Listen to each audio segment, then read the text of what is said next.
Di Malaysia terdapat 3 peringkat kerajaan, iaitu Kerajaan Persekutuan, Kerajaan Negeri dan Kerajaan Tempatan. Kerajaan Tempatan ini juga dikenali sebagai pihak berkuasa tempatan. Kerajaan tempatan ini bertanggungjawab dalam mengurus tadbir di peringkat daerah atau kawasan. Menurut Akta Kerajaan 1976, PBT bertanggungjawab untuk menyediakan kemudahan dan perkhidmatan yang berkaitan dengan pengurusan sisa pepejal, iaitu menyediakan perkhidmatan kutipan sampah dan penghantaran pengangkutan sampah ke tempat pembuangan sampah. Sebagai contoh, Majlis Bandaraya, Majlis Perbandaran dan Majlis Daerah. Pengurusan sisa pepejal ini adalah penting kerana untuk memastikan kualiti alam sekitar terjaga supaya tidak menimbulkan masalah-masalah seperti masalah kesihatan dan alam sekitar. Saya Leslie Nagrut, saya akan membentangkan peranan kerajaan atau kerajaan tempatan dalam pengurusan sisa pepejal. Pertama ialah kawalan penuh oleh pihak berkuasa tempatan. Menurut Akta Kerajaan Tempatan 1976, PBT bertanggungjawab menyediakan kemudahan dan perkhidmatan berkaitan dengan pengurusan sisa pepejal khususnya dalam kawasan pihak berkuasa tempatan. Perkhidmatan ini termasuklah kutipan dan pengangkutan sampah ke tapak pembuangan. Secara amnya, PBT menyediakan perkhidmatan kepada orang awam sama ada langsung atau melalui kontraktor yang dilantik. Fungsi kerajaan berkaitan dengan perkara ini adalah memantau pelaksanaan dan aktiviti PBT di samping menyediakan tapak bagi kemudahan pelupasan sampah. Pada peringkat Kerajaan Persekutuan, KPKT, Kementerian Kesihatan dan Unit Perancang Ekonomi memainkan peranan dalam menyediakan pihak berkuasa tempatan dengan bantuan kewangan dan teknikal bagi menambah baik pengurusan sampah. Isi yang kedua ialah penyeragaman sistem pengurusan sisa pepejal. Kerajaan pusat telah mengambil alih bidang kuasa pihak berkuasa tempatan dalam pengurusan sisa pepejal dan pembersihan awam. Objektif penyeragaman sistem dan pengambil alihan ini adalah untuk menubuhkan dasar kebangsaan bagi pengurusan sisa pepejal dan memastikan pelaksanaannya berkesan. Menyediakan asas bagi pembangunan wilayah untuk kemudahan pengurusan sisa pepejal seperti loji rawatan perantara dan tapak pelupusan sanitari. Memastikan sistem teknikal yang digunakan adalah bersesuaian dan selaras dengan dasar kebangsaan dan dibuat kajian dengan sebaiknya. Yang terakhir ialah menyediakan peruntukan yang diperlukan sama ada secara terus atau melalui program penswastaan bagi mengurangkan beban kewangan kepada masyarakat awam. Sekian, terima kasih. Salam sejahtera kepada Dr. Tahir dan juga kepada rakan-rakan semua. Nama saya Anastasia Majuin, nombor metrik BS1811059, dan saya akan meneruskan pembentangan tajuk tutorial 4, dan saya akan meneruskan pembentangan berkaitan dengan isu ataupun masalah yang dihadapi oleh kerajaan dalam pengurusan sisa pepejal di Malaysia.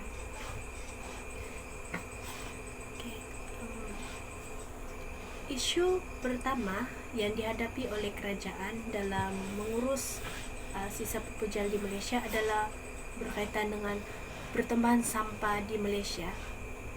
Rakyat Malaysia menghasilkan sampah kira-kira 37.890 tan setahun, iaitu 1.17 kg per individu, dan jumlah ini pada tahun 2019, dan memang akan meningkat dari tahun ke tahun.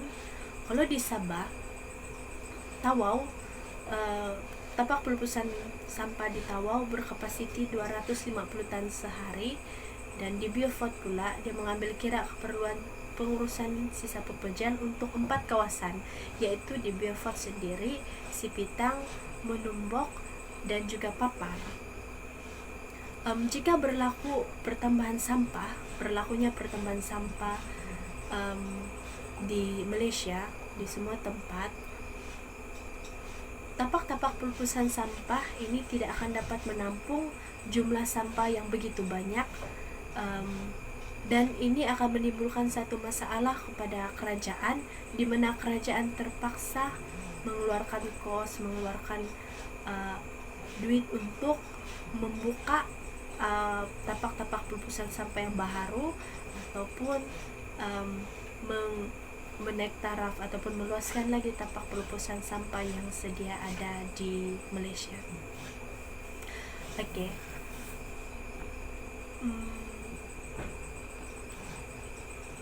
Isu yang kedua adalah berkaitan dengan law and regulation di Malaysia. Seperti yang kita tahu, undang-undang ataupun akta berkaitan dengan urusan sisa pepejal di Malaysia adalah berlainan antara Semenanjung, Sarawak dan Sabah. Kita memang ada akta pengurusan sampah negara, yaitu Akta Pengurusan Sisa Pepejal dan Pembersihan Awam, Akta 672. Tetapi ini lebih terpakai di Semenanjung. Di Sabah dan Sarawak ada undang-undang masing-masing, dan kalau di Sabah dia ada enactment pengurusan sisa pepejal dan pembersihan awam di bawah pengurusan PBT. Undang-undang ataupun akta berlainan ni dia akan menimbulkan masalah dalam pengurusan dan kalau di Sabah dia agak ketinggalan berbanding dengan Semenanjung dan Sarawak. Itu akan menimbulkan masalah di sana. Dan juga denda terhadap pelaku yang membuang sampah ataupun premis yang tidak mengurus sisa domestik dengan betul. Memang ada denda, memang ada akta, tetapi tidak begitu ketat dibuat. Dan hanya buat tindakan sekiranya ada laporan, dan tiada tinjauan yang kerap dijalankan terutama di kawasan-kawasan pekan. Memang kalau di bandar, kalau di KK memang, sebagai contoh di KK memang ada dijalankan di premis-premis, dan dijalankan oleh dijalankan oleh PBT. Tapi kalau di kawasan pekan-pekan dia kurang. Kalau di Tawau tahun lalu sudah start yang kalau orang buang sampah terus pakai vest besar pungut balik tu sampah, ada dia punya denda, tapi yang denda 500 apa semua tu dia tidak terus-terus dikasih kena.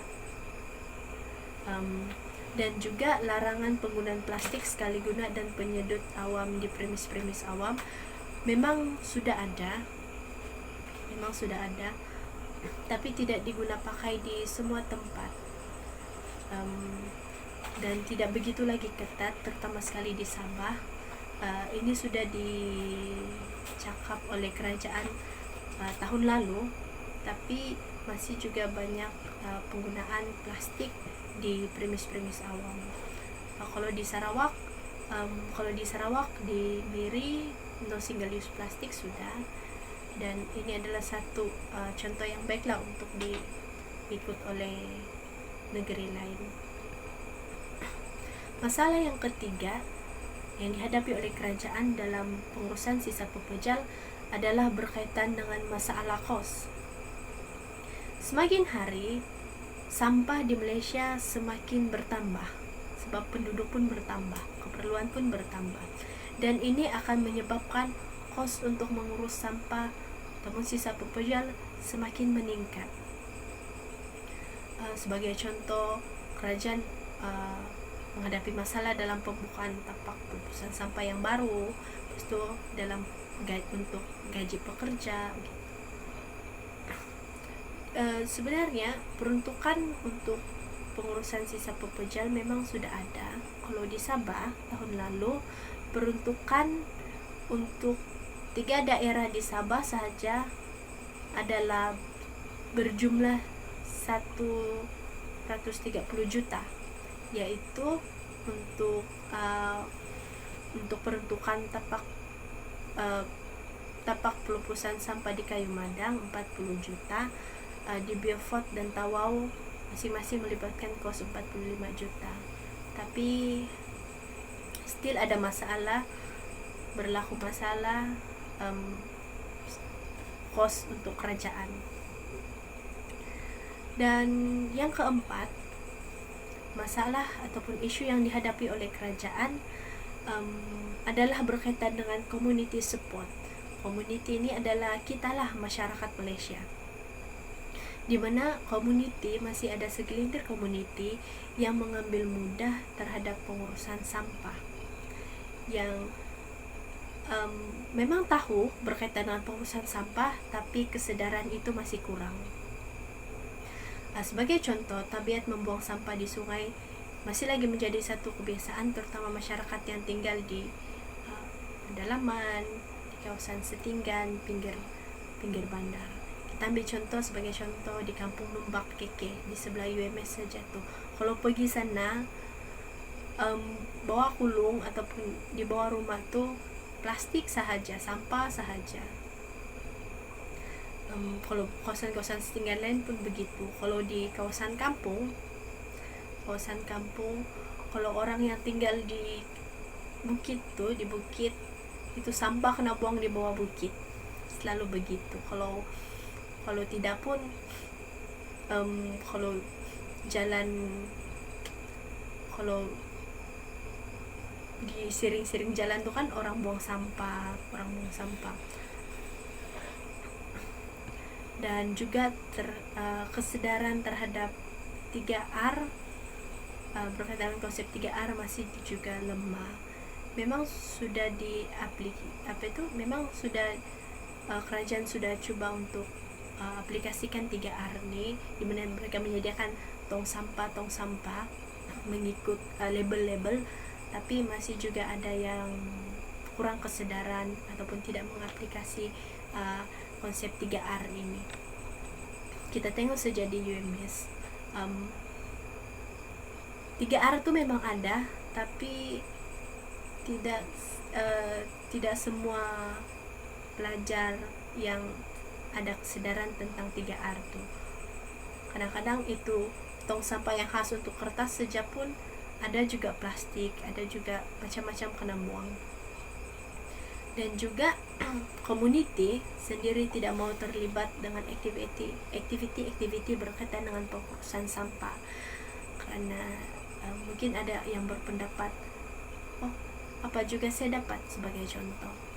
Dan kita pulangkan sejak pada diri kita. Pungut sampah di odek pun mesti cakap dulu, ada merit kah, ada macam mau ada ganjaran dulu baru ikut. Itu masalah masyarakat lah. Dan juga isu yang terakhir yang dihadapi oleh kerajaan berkaitan dengan pengurusan sisa pepejal adalah berkaitan dengan masalah teknologi. Kerajaan mengalami masalah kos dalam pengurusan sisa pepejal. Jadi banyak teknologi yang baik untuk pengurusan sisa pepejal, tapi tidak dapat dibuat di Malaysia. Dan kita memang sangat jauh ketinggalan dengan negara-negara luar. Sebagai contoh, negara Jepun, bukan teknologi saja kita ketinggalan, tapi juga sikap masyarakat Jepun terhadap pengurusan sisa pepejal sampah pun sangat jauh ketinggalan. Dan juga di Malaysia akan berlaku macam penentangan daripada penduduk sekiranya ada satu pembaruan dilakukan. Sebagai contoh, untuk kalau buka kawasan pelurusan sampah baru ataupun incinerator, akan ada saja tentangan sebab isu tanah, alam sekitar begitu. Di Sabah, teknologi berkaitan dengan pengurusan sisa pepejal lemah, sangat-sangat macam agak ketinggalan berbanding dengan berbanding di luar. Kalau pengurusan sampah sanitize hanya ada di beberapa tempat saja, macam di Keningau, tinggal macam Keningau sahaja. Sebenarnya pada tahun lalu Sabah atau kerajaan sudah bercakap tentang teknologi rawatan air larut resap yang akan dibuat di Kayu Madang, tapak perusahaan Kayu Madang. Pada tahun 2019 sudah dicakap. Ini adalah untuk mengurangkan masalah pencemaran alam sekitar, masalah pencemaran alam sekitar macam pencemaran bau semua itu, dan juga untuk kesehatan penduduk di sana. Tetapi mungkin sebab tiba-tiba muncul PKP kan, so tidak dapat dijalankan. Kita berharap akan ada satu pembaruan lah terhadap pengurusan sisa pepejal di Malaysia. Oke, setakat itu sahaja pembentangan berkaitan dengan isu dan juga masalah yang dihadapi oleh kerajaan dalam mengurus sisa pepejal di Malaysia. Pembentangan akan diteruskan dengan pembentang seterusnya. Terima kasih. Terdapat beberapa langkah yang boleh dilakukan oleh pihak kerajaan untuk mengatasi masalah yang dihadapi mereka. Antaranya ialah penguatkuasaan. Pihak kerajaan hendak berhak mengenakan kompaun terhadap individu yang melanggar peraturan-peraturan pengurusan sisa pepejal dan pembersihan awam. Yang kedua adalah meningkat kesedaran awam. Peningkatan kesedaran awam boleh dilakukan melalui kempen 3R, iaitu Reduce, Reuse dan Recycle. Seterusnya ialah pelaksanaan pengasingan sisa pepejal dari rumah mengikut komposisi seperti plastik, kertas dan kaca. Seterusnya, pihak kerajaan juga boleh bekerjasama dengan pihak swasta dengan cara supaya dapat meningkatkan kos pengurusan sisa pepejal dan menambah pelibatan individu dalam pengurusan sisa, khususnya dalam pekerja. Akhir sekali, memformasikan sektor tidak formal. Kesimpulannya, sisa pepejal merujuk kepada sampah sarap ataupun bahan buangan yang bukan dalam bentuk cecair ataupun gas.